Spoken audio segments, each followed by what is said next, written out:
Hello friends, welcome to economic Darpan. Friends, आज हम करने जा रहे हैं top 50 questions of Indian economy, जो कि अक्सर हर बार किसी ना किसी फॉर्म में हमें कॉम्पिटिटिव एग्जाम्स या फिर गवर्नमेंट एग्जाम्स में देखने को मिल जाते हैं। तो friends, be attentive to these questions because these questions are very important from the point of view of your exams. So let's start today's video. But before that, do share, like and subscribe Economic Darpan channel. First question is, the first official census was conducted in the year. पहली जनगणना जो थी वो कौन से साल में हुई थी? The answer is 1881. 1881 को पहली जनगणना हुई थी. The first official census was conducted in the year 1881. Question number 2 is, which year is described as the year of great demographic divide? कौन से साल को हम great demographic divide के नाम से जानते हैं? The answer is 1921. 1921 जो था उसको हम ग्रेट डेमोग्राफिक डिवाइड के नाम से जानते हैं, क्योंकि इससे पहले जो हमारी देश की आबादी थी वो कभी बढ़ती थी कभी कम होती थी, लेकिन 1921 में जाके ये थोड़ी सी स्टेबल होने लगी. Okay. Question number 3 is, on the eve of independence India was an exporter of. आजादी की पूर्व संध्या पर या फिर स्वतंत्रता की पूर्व संध्या पर इंडिया जो था वो कौन सी वस्तुओं का एक्सपोर्ट करता था? The answer is primary products. जो इंडिया था वो मेजर एक्सपोर्टर था प्राइमरी प्रोडक्ट्स का. Okay. Question number 4 is, abolition of intermediaries and land ceilings are part of. बिचौलियों को खत्म करना या फिर बिचौलियों का उन्मूलन और लैंड सीलिंग भूमि की छत जो है वो किसके पार्ट हैं? So these are the parts of the land reforms in India. Abolition of intermediaries and land ceilings are part of the land reforms in India. Which was not a goal of 5-year plan. कौन सा इनमें से कौन सा वो था जो कि पंचवर्षीय योजना का उद्देश्य नहीं था? The answer is land reforms. Land reform is not a goal of 5-year plan. Question number 6 is, dash refers to taxes levied on imported goods. जब हम वस्तुओं का आयात करते हैं और उसके ऊपर जो टैक्सेस लगता है उसको हम किस नाम से जानते हैं? So tariff refers to taxes levied on imported goods. Tariffs जो होते हैं वो टैक्सेस होते हैं जो इंपोर्टेड गुड्स के ऊपर लगते हैं. और टैरिफ्स को अगर हिंदी में कहें तो हिंदी में इसको प्रशुल्क कहा जाता है. Okay. Question number 7 is, the spread of dash technology enabled India to achieve self sufficiency in food grain. इनमें से कौन सी टेक्नोलॉजी ने इंडिया को फूड ग्रेन्स में सेल्फ सफिशिएंट बना दिया था? The answer is green revolution.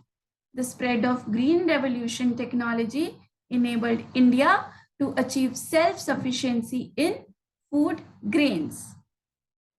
Question number 8 is, green revolution in India was most successful in.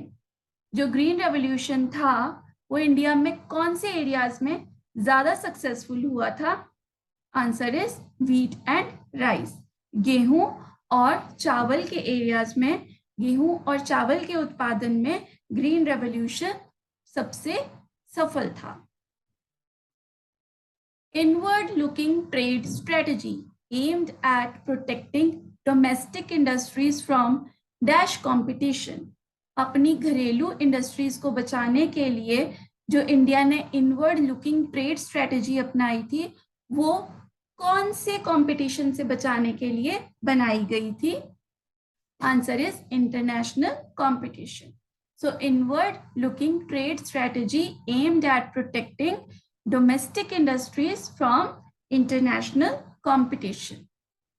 Question number 10 is dash replaced the planning commission in 2015. कौन सी institution ने planning commission को 2015 में replace कर लिया था? सो NITI Aayog replaced the planning commission in 2015. Question number 11 is WTO was set up in the year. Answer is 1995. WTO world trade organisation जो था वो 1995 को सेटअप किया गया था. Question number 12 is when was the new economic policy announced? New आर्थिक नीति जो थी वो कौन से साल में अनाउंस की गई थी? Answer is July 1991.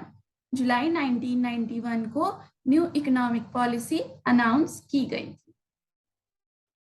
Which economic reform was initiated by the government under liberalization? जब न्यू इकोनॉमिक पॉलिसी आई थी उसमें हमने कुछ रिफॉर्म्स किए थे and liberalisation was one of them. तो लिबरलाइजेशन के अंदर हमने कौन से इकोनॉमिक रिफॉर्म्स किए थे ये बताना है. Answer is industrial sector reforms, tax reforms and financial sector reforms were taken place under the liberalization. Okay. Question number 14 is all indirect taxes have been subsumed under. जो सारे के सारे indirect taxes हैं वो अब किसमें समा जाते हैं या किसमें सारे के सारे जो indirect taxes हैं वो कवर हो जाते हैं? The answer is GST, that is called goods and services tax. So all indirect taxes have been subsumed under GST. Dash and dash currency notes of all Mahatma Gandhi series were banned as legal tender money on 8th November 2016. 8 नवंबर 2016 को Mahatma Gandhi series के कौन से currency notes को as a legal tender ban कर दिया गया था? So the answer is ₹500 and ₹1,000. You know, demonetization was announced on 8th November 2016 and ₹500 notes and ₹1,000 note currency notes of Mahatma Gandhi series were banned as a legal tender money. Question number 16 is dash was predecessor of an organization to WTO. WTO को हम पहले किस नाम से जानते थे? The answer is General Agreement on Tariffs and Trade, या फिर इसको GATT भी बोला जाता है. So General Agreement on Tariff and Trade was predecessor of organization to WTO. Question number 17 is dash is the chairman of GST Council. GST council के chairman कौन होते हैं? द फाइनेंस मिनिस्टर या फिर वित्त मंत्री जो होते हैं वो जीएसटी काउंसिल के चेयरमैन भी होते हैं. LPG stands for. एलपीजी किसके लिए यूज किया जाता है, इस्तेमाल किया जाता है? Answer is liberalisation, privatisation and globalisation. जुलाई 1991 को जो हमने न्यू इकोनॉमिक पॉलिसी अडॉप्ट की थी उसके अंदर हमने 3 रिफॉर्म्स किए थे, that is called the LPG reforms, जिसमें एलपीजी किसके लिए होते हैं यूज? लिबरलाइजेशन, प्राइवेटाइजेशन और ग्लोबलाइजेशन के लिए. Question number 19 is final burden of goods and services tax. जो गुड्स एंड सर्विसेज टैक्स का या फिर जीएसटी का जो फाइनल बर्डन होता है वो किसको वहन करना पड़ता है, किसको उसका पूरा मतलब पे करना पड़ता है? Answer is the final burden of GST shifted to final user of product. जो प्रोडक्ट का फाइनल यूजर होता है या फिर लास्ट यूजर होता है सारे के सारा फाइनल बर्डन उसके ऊपर शिफ्ट कर दिया जाता है under GST. Question number 20 is the earlier food for work programme now converted into. जो फूड फॉर वर्क प्रोग्राम था सेंट्रल गवर्नमेंट का जो एक बहुत ही सक्सेसफुल प्रोग्राम था, उसको किस में कन्वर्ट कर दिया गया था बाद में? So food for work programme was converted into MGNREGA, that is called Mahatma Gandhi National Rural Employment Guarantee Act. Question number 21 is, in which year National Food for Work program was launched?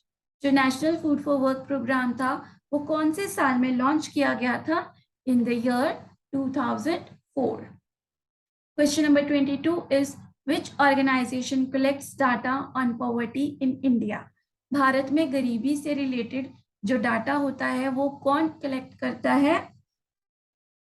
Answer is NSSO, national sample survey organisation collects data on poverty in India, और अब हम NSSO को NSO के नाम से भी जानते हैं। Question number 23 is, self employment programme includes, जो सेल्फ एम्प्लॉयमेंट प्रोग्राम्स होते हैं वो किसके अंदर आते हैं? The answer is prime minister Rozgar Yojana के अंदर आती हैं। Question number 24 is, people who are always poor and usually poor are group together as, वो लोग जो हमेशा गरीब होते हैं या फिर यूजुअली पुअर अक्सर गरीब होते हैं, उनको कौन से ग्रुप में रखा जाता है? तो उनको क्रॉनिक पुअर के ग्रुप में रखा जाता है। Question number 25 is, poverty line uses concept of dash to measure the number of poor in India. Bharat में गरीबी मेजर करने के लिए, गरीबी का माप करने के लिए जो हम पॉवर्टी लाइन बनाते हैं उसके अंदर हम कौन से कॉन्सेप्ट को यूज करते हैं? We use the absolute poverty measure. एक रिलेटिव पॉवर्टी होती है और एक एब्सोल्यूट पॉवर्टी होती है। सो इन इंडिया, और यू कैन से जो अंडर डेवलप्ड कंट्रीज होती हैं वो एब्सोल्यूट पॉवर्टी का मेजर को इस्तेमाल करती हैं to measure the poverty in their country. Okay, question number 26 is, according to absolute measure around dash of India's population is below poverty line. जब हम एब्सोल्यूट मेजर के साथ पॉवर्टी को मापते हैं इंडिया में, तो इंडिया की कितनी पॉपुलेशन है जो गरीबी रेखा से नीचे है? Answer is 22%. Around 22% of India's population is below poverty line. Question number 27 is, प्रधानमंत्री जन धन योजना was launched in a year. प्रधानमंत्री की जन धन योजना कौन से साल में लॉन्च की गई थी? In the year 2014. Question number 28 is, Dash 5-year plan recognized the importance of human capital. कौन सी पंचवर्षीय योजना ने ह्यूमन कैपिटल की इंपॉर्टेंस को रिकॉग्नाइज किया था? Answer is 7th 5-year plan. Okay. Question number 29 is, the government of India enacted the Right to Education Act to make free education a fundamental right of all children in the age group of dash years. जो भारतीय government ने right to education act के अंदर कौन सी age group के लिए fundamental right बना दिया था? फ्री एजुकेशन को एक फंडामेंटल राइट बना दिया था। So answer is 16 to 14 years. Okay, 16 to 14 years के चिल्ड्रन को जो एजुकेशन है वो फ्री एजुकेशन दी जाती है and it is there fundamental right. Question number 30 is, how much educational cess has been imposed by the government on all union taxes? कितनी educational cess है जो गवर्नमेंट है वो इम्पोज करती है सारे यूनियन टैक्सेस के ऊपर? And that is 2%. 2% cess, 2% educational cess has been imposed by the government on all union taxes. Question number 31 is, which level of education takes a major share of total education expenditure in India? Bharat में शिक्षा के ऊपर जो खर्च किया जाता है उनमें से कौन सी शिक्षा के लेवल के ऊपर सबसे ज्यादा खर्च किया जाता है? And answer is elementary level. जो एलिमेंट्री लेवल है एजुकेशन का उसके ऊपर शिक्षा का सबसे ज्यादा खर्च किया जाता है इंडिया में। Question number 32 is, the scheme of microfinance is extended through. जो माइक्रो फाइनेंस की स्कीम है वो किसके थ्रू एक्सटेंड की जाती है, प्रोवाइड की जाती है? Answer is self help groups के थ्रू ये एक्सटेंड की जाती है। Question number 33 is the period between dash is known as golden revolution period. Golden revolution period कौन से साल में हुआ था, या फिर कौन से पीरियड को हम गोल्डन रेवोल्यूशन पीरियड के नाम से भी जानते हैं? The answer is 1991 to 2003. Question number 34 is nationalization of commercial banks took place in. Commercial banks का नेशनलाइजेशन कौन से साल में किया गया था? आंसर इज 1969 को किया गया था। Question number 35 is unemployed people is calculated as. अगर हमने अनएम्प्लॉयड पीपल को कैलकुलेट करना हो तो हम कैसे उसको कैलकुलेट करते हैं? Labour force minus work force. जब हम लेबर फोर्स में से वर्क फोर्स को माइनस कर देते हैं तो हमारे पास क्या निकल के आ जाते हैं? Unemployed people. Okay. Question number 36 is seasonal unemployment occurs mainly इन। जो सीजनल अनएम्प्लॉयमेंट होती है वो कौन से सेक्टर में ज्यादा होती है? Answer is agriculture sector. Agriculture sector में सबसे ज्यादा मौसमी अनएम्प्लॉयमेंट होती है। Okay. Question number 37 is disguised unemployment refers to. जो डिसगाइज्ड अनएम्प्लॉयमेंट होती है उसका क्या मीनिंग होता है? Answer is more persons employed for a job which less can accomplish. जो काम थोड़े लोगों से भी हो सकता है या फिर कम लोगों से हो सकता है उस पे ज्यादा से ज्यादा लोग अगर एम्प्लॉयड हों तो उसको हम क्या कह देते हैं? Disguised unemployment. और ये सबसे ज्यादा एग्रीकल्चर सेक्टर में ही देखने को मिलती है। Question number 38 is more than 50% of workforce in India belongs to the category of. सबसे ज्यादा 50% ऑफ वर्कफोर्स जो इंडिया में है वो कौन सी कैटेगरी से बिलोंग करती हैं? Answer is self employed category से। Question number 39 is education comes under. Education किस में आता है? सो एजुकेशन जो है वो सोशल इंफ्रास्ट्रक्चर में आता है। Question number 40 is when was the term sustainable development come into existence. जो सस्टेनेबल डेवलपमेंट है वो कौन से साल में आई थी? Answer is 1980. The term sustainable development came into existence. Question number 41 is what is the other name of primary sector? Primary sector का दूसरा नाम कौन सा है? Answer is agriculture and related sectors. Question number 42 is the second 5-year plan gave priority to. जो दूसरी पंचवर्षीय योजना थी उसमें सबसे ज्यादा किस सेक्टर को इंपॉर्टेंस दी गई थी, प्रायोरिटी दी गई थी? आंसर इज हेवी इंडस्ट्रीज को। फर्स्ट ईयर 5-ईयर प्लान में एग्रीकल्चर को ज्यादा इंपॉर्टेंस दी गई थी और सेकेंड 5-ईयर प्लान में हेवी इंडस्ट्रीज को सबसे ज्यादा इंपॉर्टेंस या प्रायोरिटी दी गई थी। Question number 43 is in which five year plan the slogan of गरीबी हटाओ वाज गिवन। गरीबी हटाओ कौन सी पंचवर्षीय योजना में दिया गया था? So it was given in the year in 4th 5-year plan. Question number 44 is in India, deficit financing is used for raising resources of food. Bharat में जो डेफिसिट फाइनेंसिंग है वो किसके लिए रिसोर्सेज रेज करती है, किसके लिए रिसोर्सेज बनाती है? So answer is economic development के लिए डेफिसिट फाइनेंसिंग की जाती है। Question number 45 is an instrument of credit control. Credit control का कौन सा इंस्ट्रूमेंट है? Answer is credit rationing. ये क्वालिटेटिव मेजर के अंदर आता है। ओके। क्रेडिट कंट्रोल के लिए एक क्वालिटेटिव इंस्ट्रूमेंट होती है और एक क्वांटिटेटिव इंस्ट्रूमेंट होती है। तो जो क्रेडिट राशनिंग है वो क्वालिटेटिव इंस्ट्रूमेंट के अंदर आता है।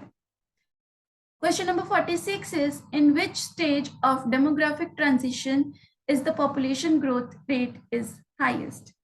कौन सी स्टेज में जब डेमोग्राफिक ट्रांजिशन हुई थी तो ग्रोथ रेट जो था पॉपुलेशन का वो सबसे ज्यादा था? आंसर इज सेकेंड स्टेज में. Okay, second stage of demographic transition is the population growth rate is highest. Question number 47 is the Indian state with highest population according to 2011 census. अभी जो 2011 में हमारा लास्ट सेंसस हुआ है तो उनमें से भी क्वेश्चन पूछे जाते हैं. तो 2011 में जो सेंसस हुआ था, जो जनगणना हुई थी, उसके अकॉर्डिंग कौन सी स्टेट जो भारत की है वो सबसे ज्यादा पॉपुलेटेड है? तो वो है Uttar Pradesh, UP. UP is the highest populated state in India according to the 2011 census. And the Indian state with lowest population according to 2011 census. और कौन सी स्टेट है जो सबसे कम पॉपुलेशन वाली है? और वो है Sikkim. Sikkim is the least या फिर lowest populated state in India according to 2011 census. Question number 49 is the literacy rate of India according to 2011 census. 2011 की जनगणना के अकॉर्डिंग जो भारत में शिक्षा का रेट है, जो लिटरेसी रेट है, वो कितने परसेंट है? And that is the 74.04%. Question number 50 is economic growth is usually coupled with. जब इकोनॉमिक ग्रोथ होती है किसी कंट्री में तो वो अक्सर किसको अपने साथ लेके आती है, किसके साथ मिलके आती है?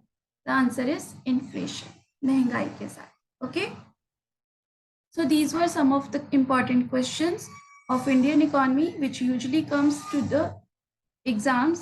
So keep these questions in mind and learn, prepare and grow with Economic Darpan channel.